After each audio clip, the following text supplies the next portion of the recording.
Welcome to A Court of Transformation and Awakening. I'm Lorrie Gray. And I'm Amanda Grace Harrison. And today we are discussing chapters 29 and 30. Here we go. Anybody listening to the podcast can't watch all the weird things we do. Guys, which is a good reason if you only listen to the podcast, go watch the videos because we do fun, ridiculous stuff that you can't see if you're just listening. Okay. All right. So we had talked about, 29 is kind of an extension of this other chapter. We're in this handful of chapters where Feyre is traveling back home and we're seeing her reconnect with her old life, but with fresh eyes.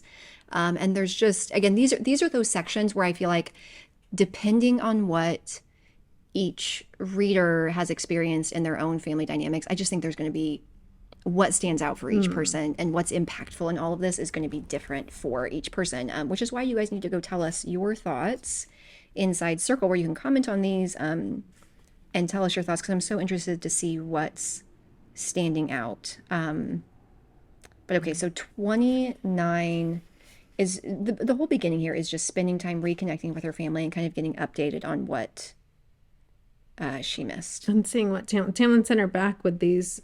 Oh my gosh. Treasure that was supposedly what she inherited from her rich Aunt Ripley, but it's not cut jewels either, but enormous raw jewels that would pay for 1,000 estates. So she's ridiculously wealthy at this point. Ridiculously wealthy. Like, just could never spend, especially back then. Like, what in the world would they ever spend all of that on? So it's a lot. Which is like such a common theme, by the way. Like, I feel like so many of the fantasy series that I read, it's always a different reason, but at some point, like, the money thing gets taken out of the picture. And I think because it makes so much more possible whenever money's not a thing. But I'm like, oh my gosh, this is way not a thing. If each of these jewels can pay for 1,000 estates, then oh my goodness. And then we see that her dad he's clear-eyed again. He moved with a sense of purpose and vibrancy that I hadn't seen since before the downfall.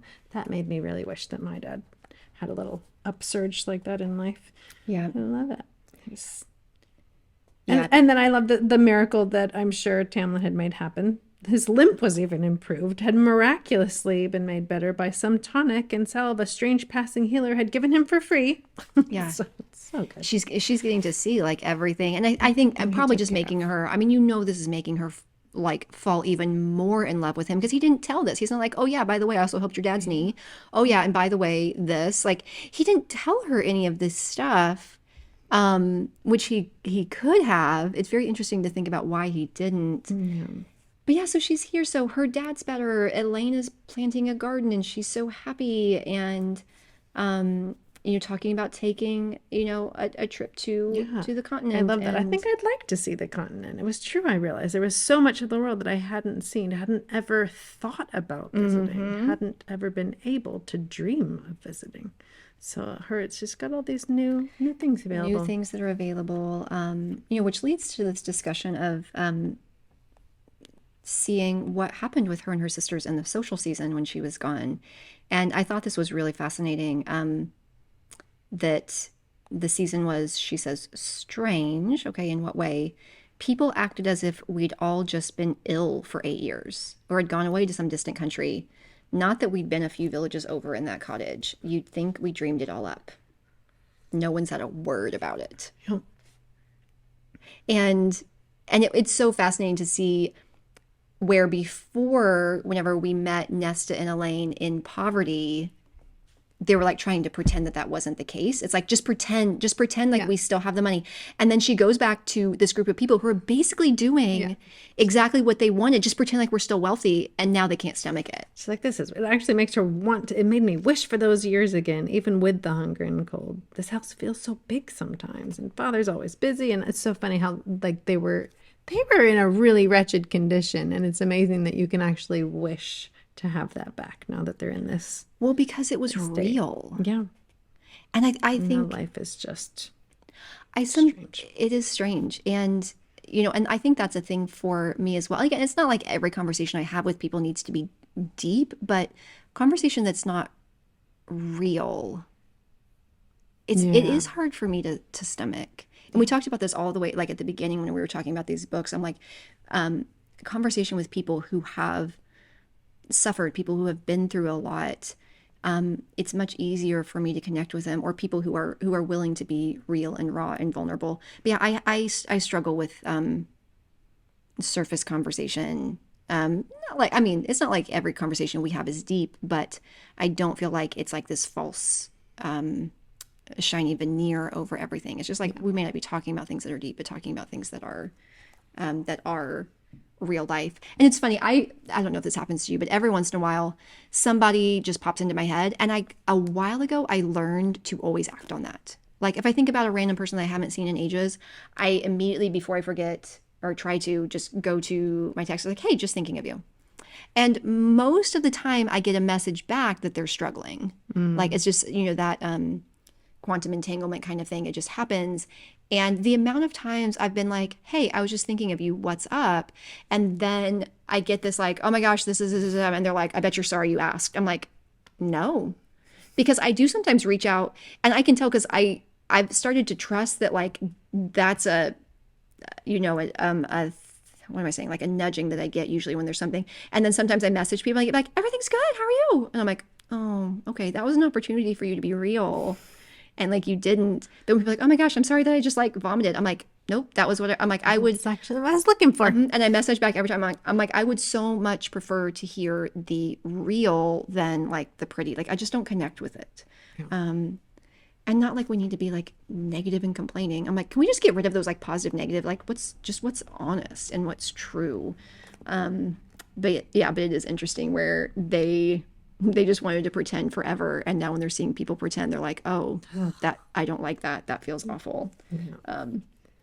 Okay, now this is super interesting. What we also find is that Nesta went to see you. Yes. Oh, I thought you were talking about the part when she's like, I hate it when my friends come over. She makes them so uncomfortable when she stares at them in that way of hers. Oh my gosh. That moment with Elaine, I'm like, gosh, can you go away so I can have my friends over? Oh my gosh. But yeah, that was huge. Yeah. When she finds out that Nesta actually like tried to go find her.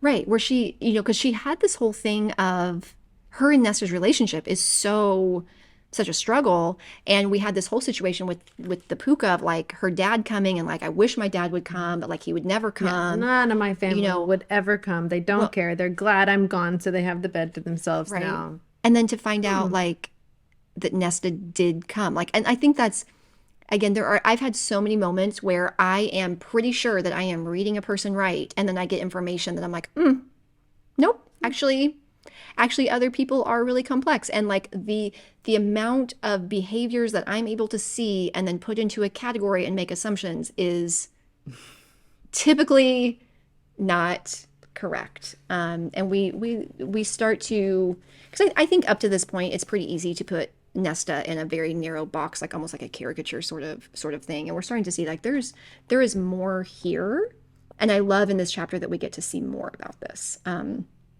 Okay, well, we get to come back to her in a minute, but I love that Elaine, we start to see that she's pretty aware of like, did something happen at Aunt Ripley's house? Did you meet someone? I love that. It's like she can tell. You look so different. You sound different too. And then she says, indeed, she sees herself in the mirror, and she's like, wow, my face was still the same, but there was a glow about me, a kind of shimmering light that was nearly undetectable. Yeah. Love it. Yeah. And so then we have this next section where she's... No, but, and then I love her response too. Did you meet someone? Just good food and rest. Just good food and rest. I'm like, okay, but again, another moment here, it's like, why... You could have like lied about the details and like opened up, but... She did get good food and rest. Yeah. That did help, but that is... And also did meet someone. Yeah. Yes. Which I mean, yeah, maybe it would have opened up questions that she couldn't see, but... Oh, Feyre. All right, so we have this section where it's like days passed, and basically she's still got that thing inside of her, like something doesn't feel right here. Can't even paint. She feels so just wrong about everything, about being so far away. Yeah, she's just like, but she's spending time with Elaine, and she's, really proud to call her sister. Yeah, Elaine had come alive here and her joy was infectious. It's so fun. It is. And then she has the money drawn up Yeah. so she can set out. Yeah. Which makes sense. She's got so much money now. She gets to... And she's in this place where she's still thinking of Tamlin. She's just having so many memories and she's imagining all of this. Okay, yeah. So going back, her father counted the money. She was very wealthy. She invested some in his business. And then she took some bags of money and set out on a walk. So she's imagining Tamlin as she's doing all of this. And what we find is that she was going back to visit her village. And so she goes back to initially the cottage where they lived. And she's revisiting this. And I thought this was such an interesting moment where she talked about like how the woods had seemed so terrifying and now they just seemed ordinary.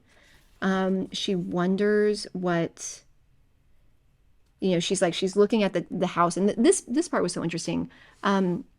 The place that had been a prison, but Elaine had said she missed it. I wonder what she thought of when she looked at the college now. But I love this last line. She had looked at that cottage with hope. I had looked at it with nothing but hatred, and I knew which one of us had been stronger. And she starts to see that, like, in her mind, this, bitter, cold, hard part of her that she had put forward felt strong to her in the moment. But the ability to actually retain hope wasn't Elaine being childish. It wasn't her being silly, and that had actually made her stronger. And I think that's true. Like, having been in times where, in seasons where life is really hard, retaining hope, for me at least, was not a thing that was easy to do. Like, having hope was a thing that I had to cultivate and invest in and work through for it to not be this like fake false thing. To have like genuine hope for the future was hard work. Really hard work. Really hard work. Like honestly, being bitter would have been so much easier. Being angry would have been so much easier. Like, the ability to hold on to love and hope and kindness. And it's interesting, like, I don't begrudge, like, again, I work a lot with people within the chronic illness community. And when I see people who are bitter and angry and mad at everyone, I don't have judgment for that. Like, I don't.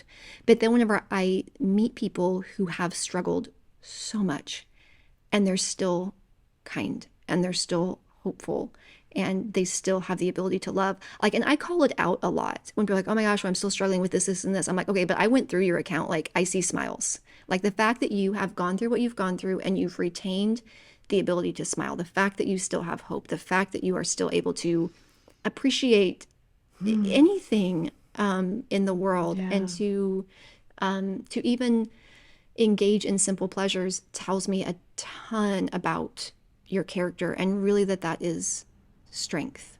And it's the opposite of what Feyre thought. And I love that she has this moment, because it's one that I had to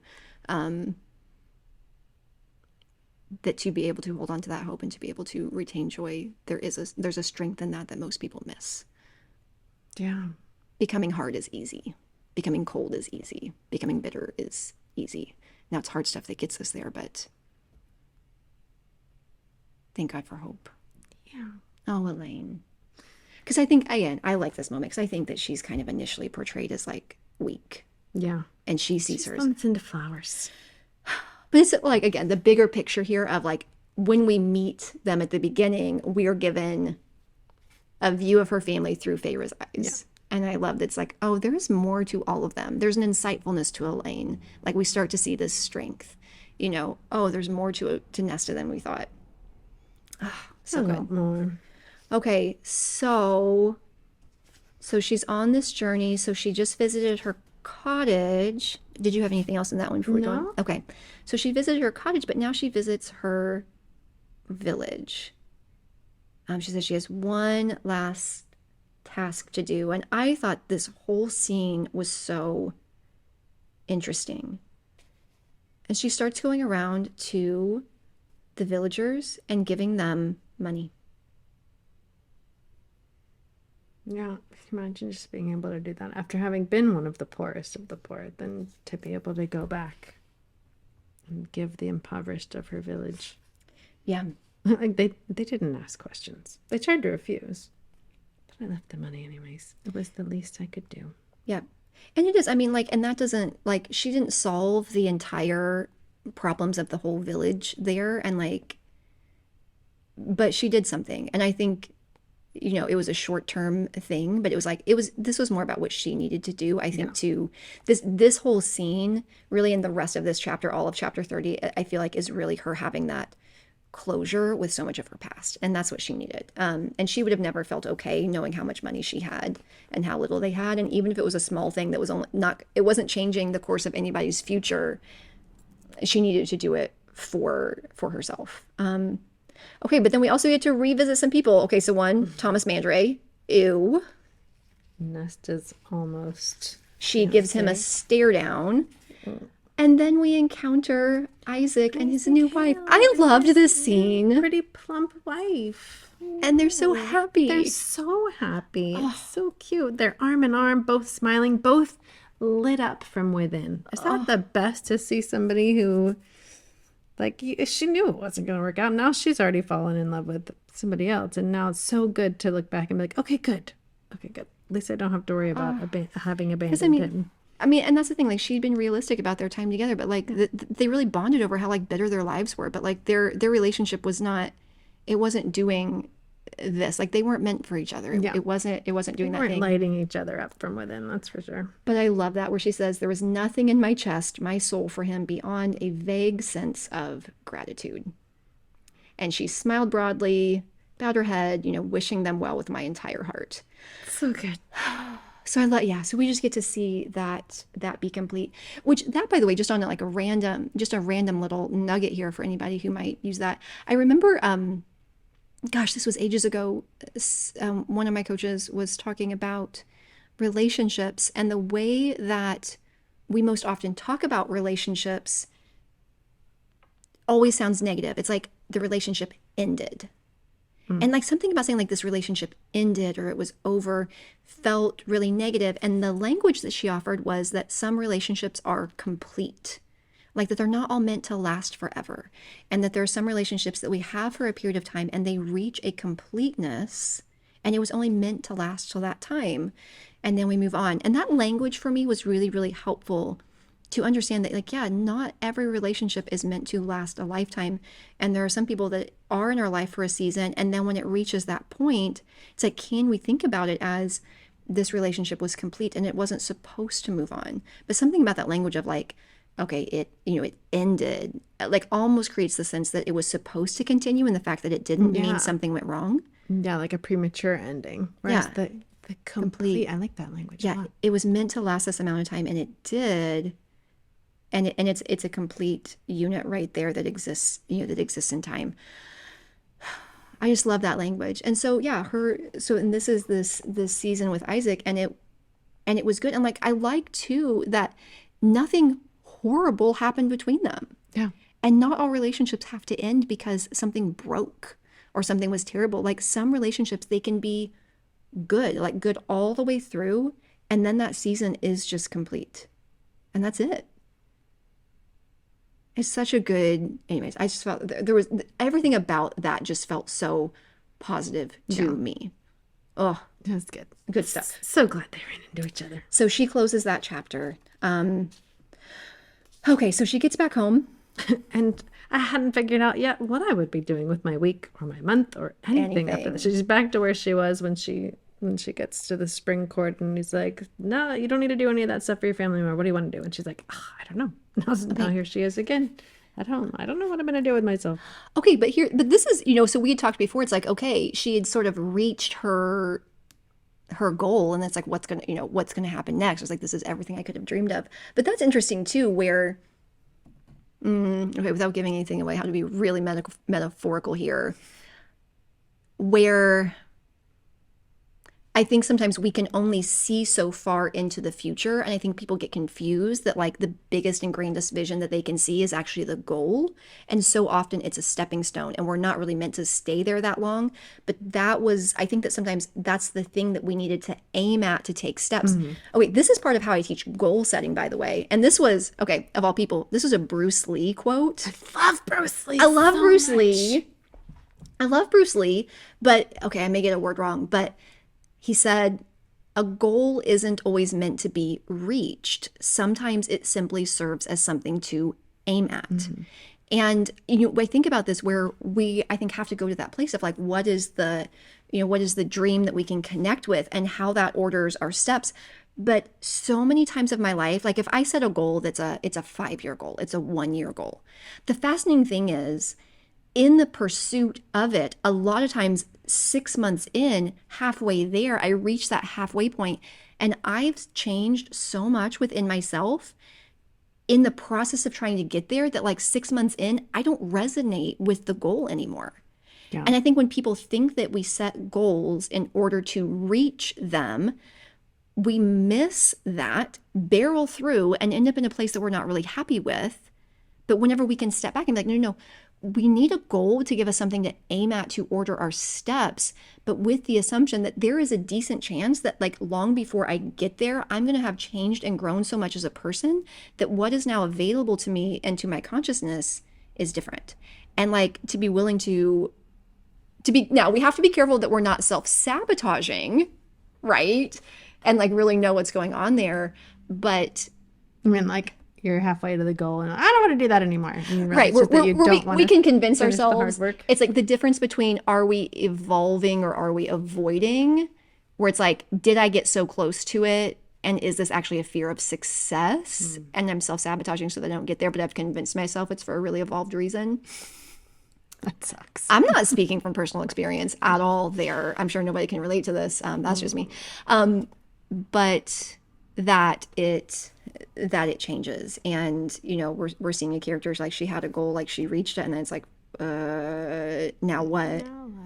No, I guess I'll go garden with Elaine because she has a vision for her garden. So I'll hop on somebody else's until I know. Oh my goodness, yeah. So she's a little bit of a drift right now. Okay, so now we get to talk to Nesta, and I love this. Talking about her hands, like even if you wash them, there'd be no hiding it. To fit in, you'd have to wear gloves and never take them off.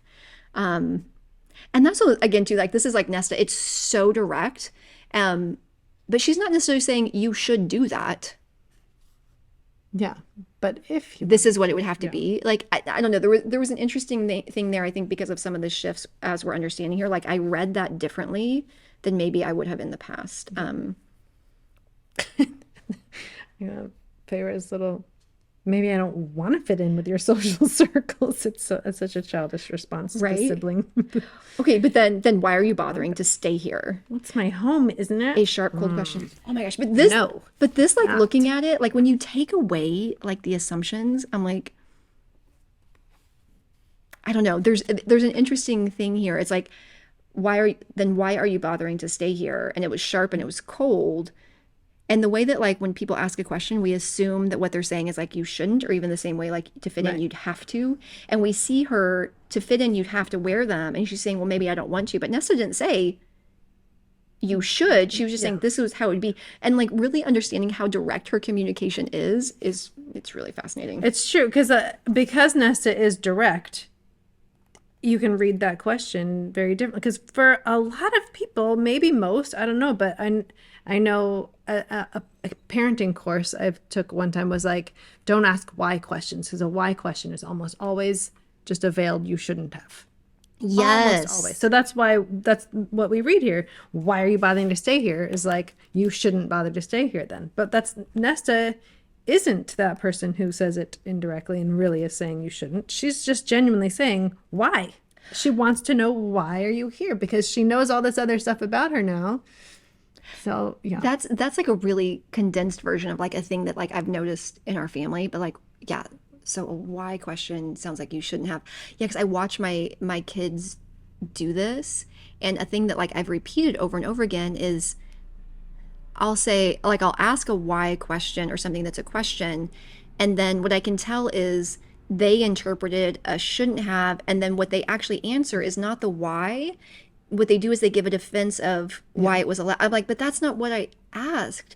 And I've had to, we've had a lot of conversations about, can you please just answer the question that I asked you? Like, no. Okay, that's okay. You made you made 3 jumps to get all the way to whatever it is you're saying right now. But what I asked is this. But this is one of those places where, rather than saying, okay, you just make a change within yourself to understand my question differently and take it to go to the place of, if most people are going to interpret a why question as a you should have statement, how about I just say it differently? And like, I can do that on my end. Anyways, that's really, I'm like filtering through back other conversations. I'm like, oh my gosh, that's so often what happens. And I'm like, why things come across, like with my husband and with the kids, where there's that automatic defensiveness when all anybody did was ask a question. It was a why question. Why question? But it's puts us on defense. Oh my gosh, that's such a good one. Thank you for that nugget. You're so welcome. Yeah, but this whole conversation, oh my gosh. Okay, it's my home, isn't it? No, it's not. I think your home is somewhere very far away. Okay, so again, this sounds awful. But I think that this is one of those places where I'm like, this is her being insightful and recognizing really sweet. It's actually what she recognized, that like her home is with Tamlin. Her home is in the spring court. But it sounds so cold. And it's really deeply insightful. Read into that. I think you should get somewhere far, far, far away. So you could read that. Oh my goodness. I love this. There is no Aunt Ripley. Okay. Right. Okay, so your beast's little trick didn't work on me. So we learned. So this is so fascinating. Who knew that fairy glamours didn't work on everyone? Who knew? Who knew Nesta could possibly be? Apparently, an iron will is all it takes. Yeah. Jeez. Well, that's Nesta for you. Oh my gosh. And she talks about like, and we start to see her experience where she's like, I had to watch all of this. I had to watch them go from like terrified to, oh, she's with an aunt, and like her knowing. Yeah, how awful that must have been for her. Like the beast just leaves and then she already watches them forget about it. That would be very odd. Oh my goodness. And there's this moment of she's like, I thought I'd gone mad. Now we didn't ever draw reference to this, but Feyre in her talk and in her painting, so many times she came back to the things that she'd painted in the cottage and the way that she assumed her sisters viewed those things. Just like they probably scraped it off. They probably got rid of anything. And now she doesn't specifically talk about the painting, but she's like that she had to go back and look at the claw marks. Oh, every time I did, so I would look at that painted part of the table, then at the claw marks farther down to know it wasn't in my head.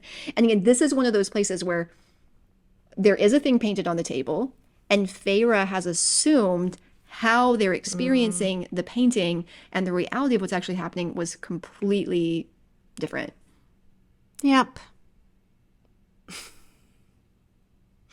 How often? Oh my And we goodness. won't even ever know because we maybe don't have this conversation with our Right? It's so hard to person. tell. So Nesta's mind was so entirely her own. She had put up such strong walls that even a High Lord's magic couldn't pierce them.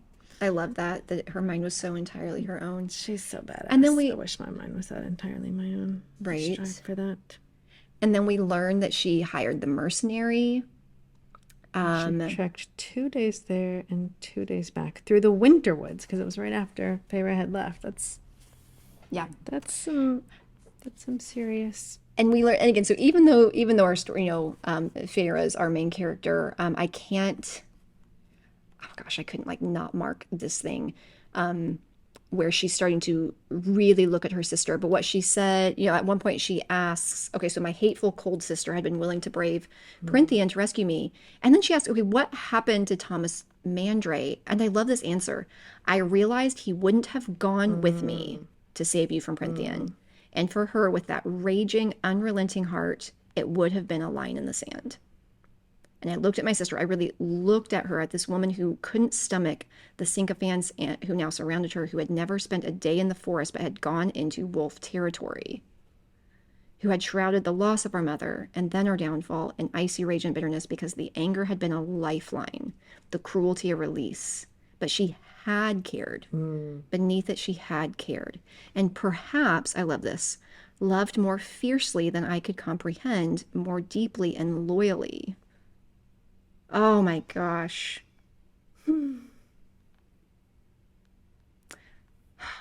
I've had these moments, by the way, of like my story about how somebody felt about me was so strong, and then I'm presented with the opposite and had overwhelming moments of realizing how deeply a person like loved me, and it's really kind of a wrecking sort of moment. But just because it's not this, it didn't come in this beautiful, kind, and gentle box. It didn't look the way that love looked. It was this place that was so much different. And this combination, sort of like with Lucien, where she's able to understand, not enjoy the presentation, No. but understand it, understand how the cruelty had been a lifeline, like understand how that had been, how she coped with so much, but beneath it, what was there? Oh, Nesta. and at the end, okay, so she tells her everything. Tell me everything everything. that happened. So in I did. order, not a request. So I did. And when I finished my story, Nesta merely stared at me for a long while before asking me to teach her how to paint. That was such a funny It's such a funny response to him. moment Like, where she's like, what? Well, because I mean, imagine, she part of the story, such a huge part of the story was her relationship with painting. She's like, well, that sounds good. Let's try it. Oh my gosh. The next line, though, I laughed so hard. Teaching Nesta to paint was about as pleasant as I had expected it to be. Which, again, just goes to show that even though they had this wonderful moment of connection, they are still the same people that they were. Oh, Nesta and Vera. Oh, okay. So that was... Explaining how I painted, convincing Nesta to express what was in her mind and her heart. At the very least, she repeated my brushstrokes with a precise and solid hand. That's very Nesta. Little wins. Like, but getting her to express what's in her heart, that's just hilarious with a character like Nesta. Like, she's just going to go from this person who's been hard and cold to painting her feelings. Totally. Okay, and so then at the end we have more understanding of early life. Did you have another passage, I Mark? just have Elaine and the dad, and she's Oh, happy yeah. for them, for the comfort and ease of their lifestyle, for their contentment. Yeah. That they just look so, they'd had their small sorrows, but both of them seemed so relaxed. Mm-hmm. It brought up stuff for me with my dad, and like, I mean, like, really sad. Like, this is a really happy moment for them. And I had that with my dad. He remarried, and he was remarried for 1 year. And it was this happy year. I'm like, oh, my dad's finally happy. My whole life I've wanted my dad to be happy, and he's finally happy. And it only lasted a year before I remember getting the call where he's like, yeah, I'm gonna move back home. And I was like, no.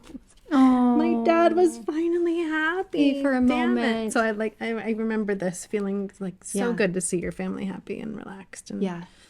Well, and this was a, I think whenever I read it, that's why I love how, everybody gets something different from this, because for me, I feel like I had a very favorite moment here whenever I visited home the last time. So we had grown up in, this certain small town, and then my sister had moved to a different small town with her husband and kids. And once my parents retired, they moved up to the town where my sister lives, and they're literally down the block. So it's like you go down a street and over, like the park is in between their two houses where the kids play ball. My parents have a golf cart when they don't feel like walking, and they drive back and forth. It's a really small town kind of feel. And sort of like Feyre here, where Feyre, this she does not fit there. It is not her home. Yeah. And she's able to look at what they've built and like be happy for them. And I felt like I really experienced that. Like when I was there, I'm like, I don't fit into this life. And like even like the life that they live, and when I watched what their day to day and week to week look like, I'm like, I don't want that. Like it wouldn't make me happy. But I could see how they had built this, how intertwined their lives were, and this like relationship that they built, and like how much it was just working for them. And it was interesting because I didn't feel left out. I didn't like begrudge them any of their happiness. It was so great, like to step back and I felt so happy that they've found this flow that works between like my parents and my sister's family, and the way they like pass off relationship with the kids. And it was just nice to see them happy, even though I'm like, that's not my world. And I don't want to interject myself into the world. As much as I had fun visiting, I would not be happy there in a long-term kind of sense. Yeah. But I did have such like a moment of peace of being so happy that they'd found this rhythm that really worked for all of them, even if I'm not a part of it. Yeah. Like I felt happy for them. So I was like, I can feel this. Yeah. Yeah, but she's not a part of it. Okay. So then we get to hear about sort of Nesta's thoughts about their father Yeah. and what happened here. And this was really, really, really interesting because again, back in chapter 2, we only got Feyre's understanding of why she thought Nesta did what she did. And yeah, and like in Elaine and Nesta seeming so selfish of wanting to just go spend all the money and all of this, and we get to see why she did this, and I just found it fascinating. She's like Nesta wants to ask their dad if he remembers the years he almost let us starve to death. She's like, well, you spent every copper I could get too, almost like you contributed us to starving to death. But Yeah. she says, I knew you could always get more, and if you couldn't, then I wanted to see if he would ever try to do it himself. If he would actually go out and fight for us. I couldn't take care of us, not the way you did. I hated you for that. So at least there's confirmation. Confirmation. That, yeah, she did. I knew she hated me. No, at least that had to have been a little bit of like, oh, good. She's actually saying it out loud because I was feeling it. Which is so interesting because she's like, she genuinely did hate Feyre for this. Now she says she hated her dad But more. I hated him more. And yet still do. also Jeez. this deep loyalty of going after her though. I hated you, but But also like family, like I blood. would not do this. Oh my goodness. Okay, so does he know? He's always known I hate him, even before we became poor. Okay, and so this is where we hear, this isn't just about that. This is because in her mind, he let their mother die. Yeah. And she's like, wait, but no, he loved her. He grieved for her.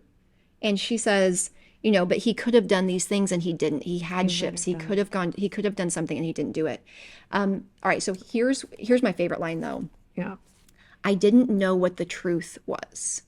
Perhaps both. Yeah. And again, oh gosh, when we have to look at a complex human situation and then try to put it into a category, because she's like, here's my truth and like, here's this thing. And it's like when we have to try to figure out what the truth is and just the ability to be like, maybe it's both. Like maybe he felt like he did everything he could and he didn't actually do everything that he could. Like maybe there was weakness in there. And I just love that she let herself consider that there could be more to the story. But okay. Yeah. I love this author's writing and the way that she ties that into where we're going next. So she's like, he let her die. No, okay. But you would have gone to the ends of the earth to save your high lord. Yes, I would have. Yes, I would have. And slipped inside my room to get ready. Dun, dun, She's dun. getting ready for the ball, but If you didn't know there was some foreshadowing there is. there is.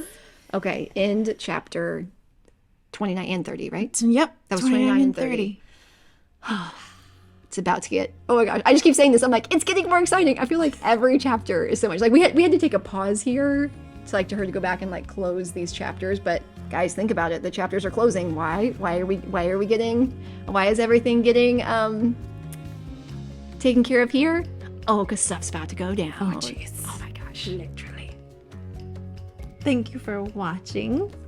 And we would love for you to come join us over on our Circle community. It's ACOTAR, that's ACOTAA.circle.so. And over there you can watch the podcast and get more involved with them. We have adventures that we have going on with shared transformational stuff that we do with groups, and where we really apply this more to our personal lives, and we get to go deeper. And we also have just fan chats and all kinds of fun ways that you can get involved. If that sounds fun to you, we'd love to have you. We'll see you next time. Bye. Bye.